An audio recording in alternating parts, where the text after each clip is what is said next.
I can't tell you how many times I've been to the gym and seen the same scenario.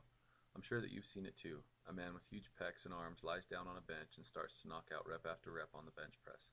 You've seen the same guy every day of this week, and every day he's doing the exact same thing, bench pressing. He rarely wears shorts, but when he does happen to show up wearing a pair, it is extremely difficult not to gawk and stare at his extremely underworked and underdeveloped set of legs. You're surprised that the two toothpicks that support his massive upper body don't break in half every time that he takes a step. The most amazing part of this spectacle is that he is not the only one that looks this way. In fact, there appears to be a complete row of men with huge chests and tiny legs straining underneath the weight of a barbell lying flat on a bench. There are even others that are waiting for the men to finish benching so that they can have a turn at pumping some iron. It's pathetic. I'm not here to totally discount the bench press. In fact, I admire a man who can throw up 3 plates for reps. However, I think that a lot of people are missing out on one of the greatest overall body developing exercises that there is, the squat. Somewhere in the history of strength training, someone started to use the bench press as a measure of overall strength. I don't know why they decided to use this exercise as the measuring stick, but for now, that is what people do.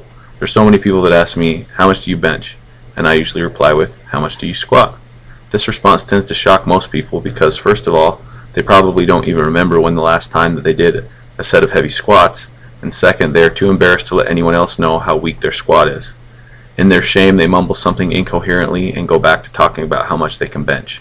The poor fools, they really don't even know what they are missing out on. It's pathetic.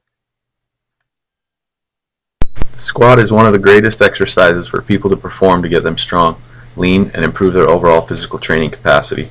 This single exercise works hundreds of muscles in the human body and lets you apply workloads to your muscles that are not possible doing other types of lifts.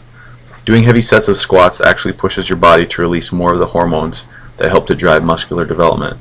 Your body is taxed greatly while performing rep after rep of heavy deep squats. Your central nervous system has no choice but to adapt or die, or at least it feels like you will die after having done 5 sets of 15 reps using a barbell loaded with plates on each side. Your brain tells your body, hey you lazy piece of crap, you better get stronger because I don't want to have to feel like this and be challenged like this ever again. And so the struggle begins. I don't think that the real issue that keeps people from squatting is that there is something wrong with the exercise. I don't think that the general public thinks that the exercise makes them look awkward or silly when they are performing it, but the real reason is that the exercise is hard.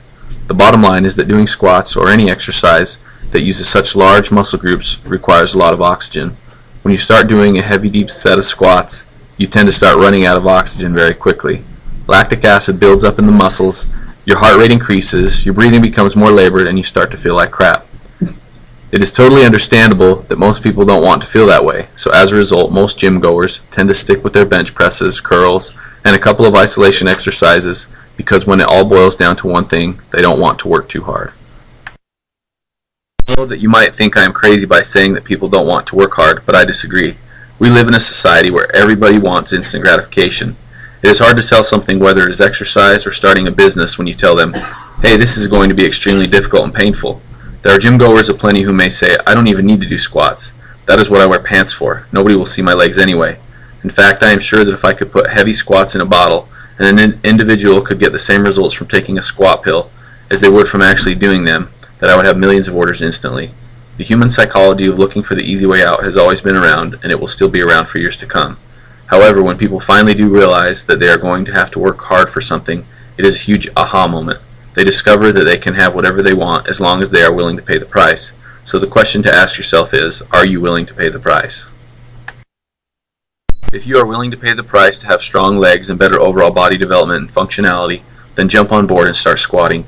Squat deep until it hurts. Squat until you feel sick and dizzy. Squat until you can't squat anymore, and then you will find real fulfillment. You'll be able to stop waiting in line for the benches and walk right over to the squat rack without any interruptions, because the path that you will be taking is one that most others would rather avoid.